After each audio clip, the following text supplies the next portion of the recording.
Hey everyone, welcome to the MatMadik cast channel. Finally, I'm well, I've managed to sort out my sleep paralysis issue, and yeah, I've got me a bit of a new camera. What do you think? It's nice and sharp, eh? It's picking up my blemishes. Don't need any extra lighting or anything. I mean, I may put it on there just for kicks, but you know what? I think my eyes could use a break from all that intense blue light I was blasting in my face. Yeah, all right. So what we got here today on the, you know, on the surgeon table, as they say. Samson, what about us? The saddest thing is, I I just saw this video. I mean, I saw it in my feed when it came out, and I was like, oh boy, I really wish I could react to it here and now. I mean, in the moment when I saw that, but you know, that's when the good old paralysis hit me. So I'm here now, and hopefully we can catch up on this slick dude together. Without further ado, let's dive in.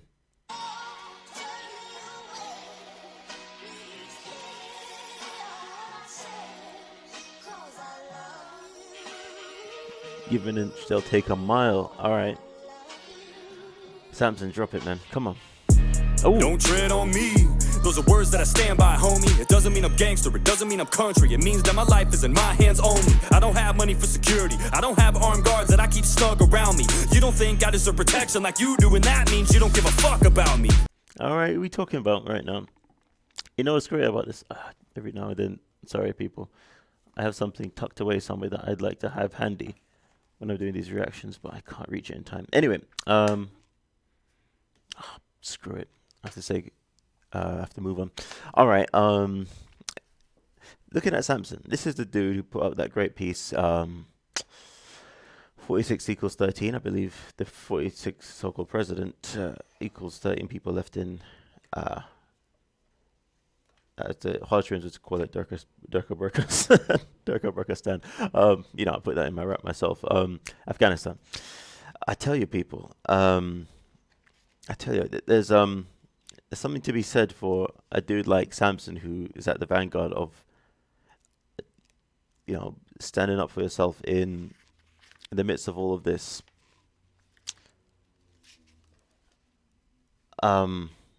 confrontation. Confronting each other that is going on around the world. I really believe that what's going on right now politically is a matter of I think it's some sort of an operation to uproot things like political correctness and to teach people the value of the Constitution. I think it's like a giant reverse psychology op that everybody's having to partake in, because you know, at the end of the day, there's certain people in society who seem not to be affected by everything that tends to go on. Fair enough, you get. I mean, fair enough. Certain people seem to be being brought to justice in their way, but you know, the billionaires are staying billionaires. No one's. Sorry, and the masses are the cannon fodder. Not just the masses, but just the everyday people are the ones who are getting attacked in the streets and so on. And like Samson said, we don't have security to fend for ourselves. We just have to navigate our way through this agenda that's at play, and it's business as usual. The only thing that's going to free society is when people just rid themselves from the when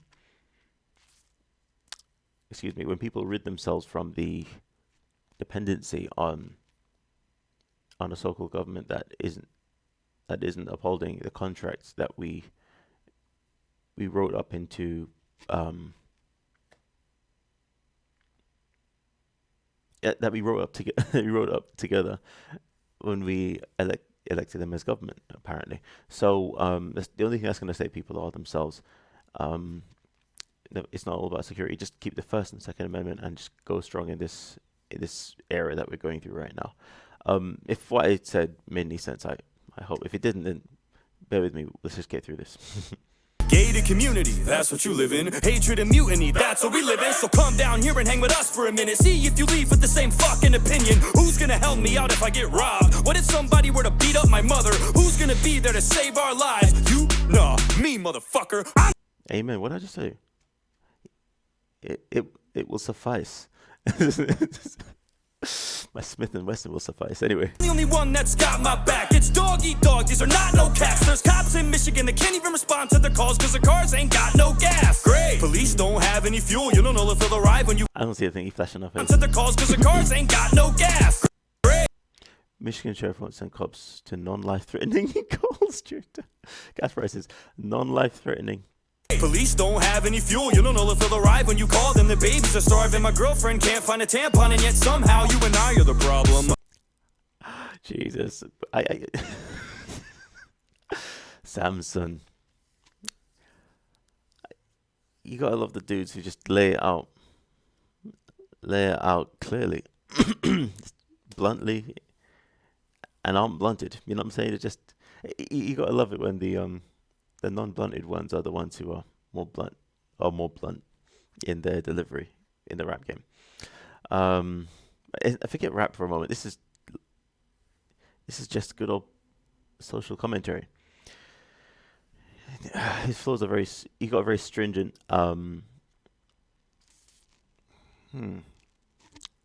this stringent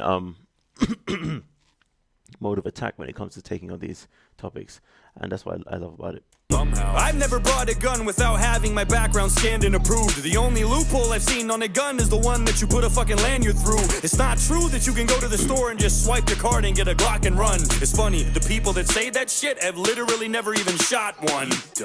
Hey, Matthew McConaughey. Yes, actors. I have nothing but utter respect for people who deal with firearm safety. You know the realities of what it means to own a pistol.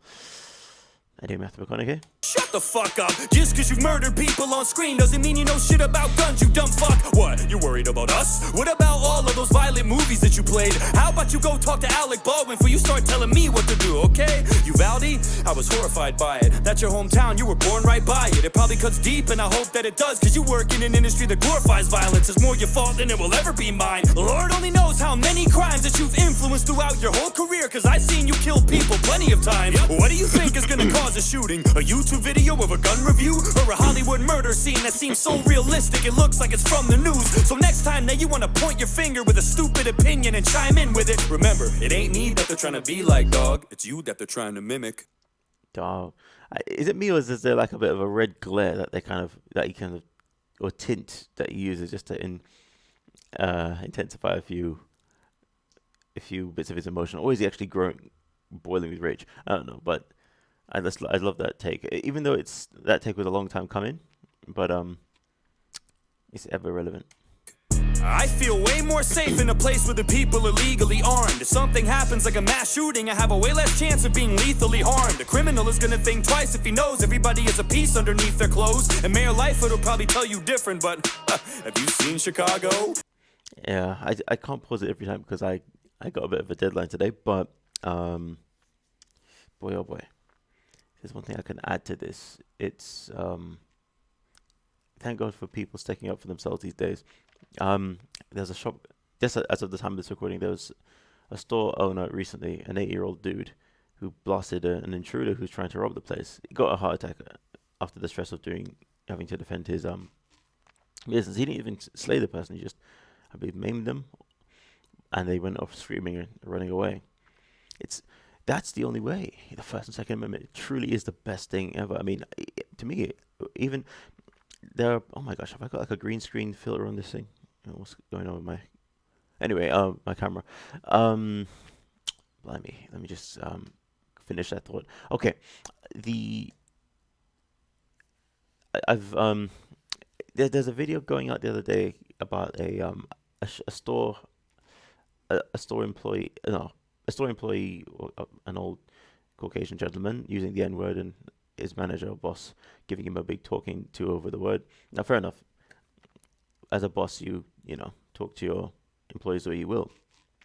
But the whole thing about you brought up this point, that word could trigger me off. That could set me off. You don't know. You're being silly to using that word because it's because some people go ape when they hear something they don't like. In my opinion, that's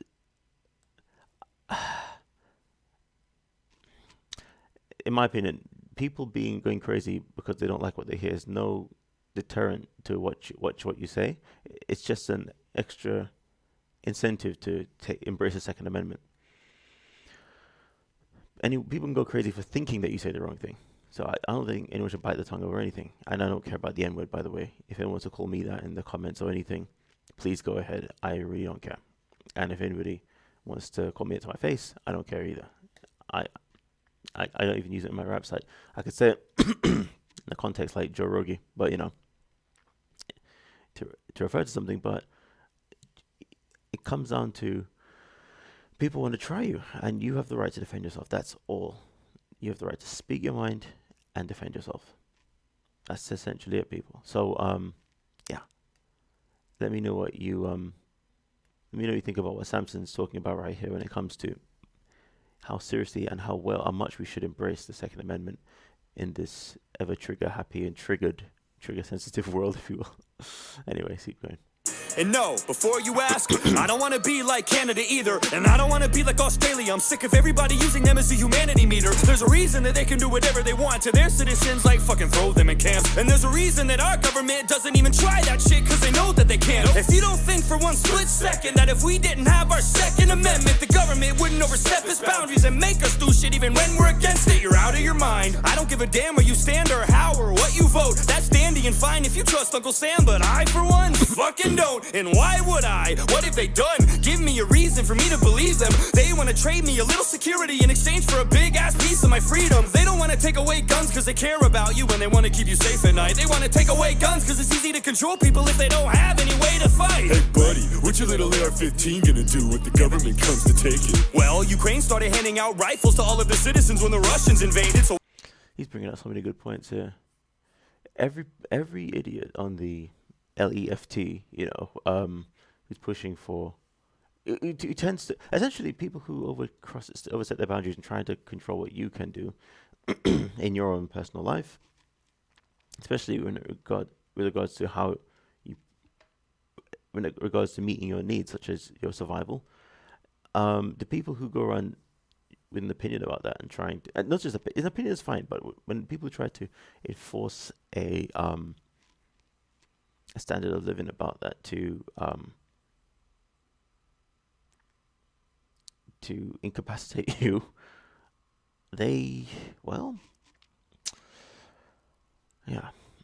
those dudes, I should say, they can very quickly be proven to be hypocrites when you just push them a bit deeper. Anyway, let me know what you think. What about that? I thought it wouldn't help. I guarantee that it'd be better than nothing. I hope it never does, but if the day comes, I bet that you're gonna wish that you had something. This is the only country on earth where the people have real strength. And nowadays, with all the shit going on, it's the only thing that makes me feel safe. If there's anything that I've learned in the past couple years looking back at the pandemic, all of the shit that we have is fragile, and it could snap at any second. Fuck all of the politicians. I don't trust anything they say. Take the word gun out of gun control and that's all that it is at the end of the day. I don't give a fuck how crazy you think that I look or I sound when I say this shit, but our Second Amendment's the only thing that stands between us and a dictatorship. Amen. What's this? And as for the kids, I'm not a security expert, so I won't act like one. But I think that if we can send over $50 billion to Ukraine, we could surely spend that much, or more, or less, here in our own country to fortify our schools and make them more secure so that every kid can get an education safe and sound. Place several trained armed guards in every school across America. You know, real men who won't stand by for 45 minutes in the hallway while a shooting unfolds in front of their own eyes. And pay them well, too. There's veterans that need the work. Why not protect our kids the same way that we protect you? Politicians are protected by guns. Celebrities are protected by guns. Every important person that walks this earth is protected by a gun. But our kids? They're important, just not as much as you.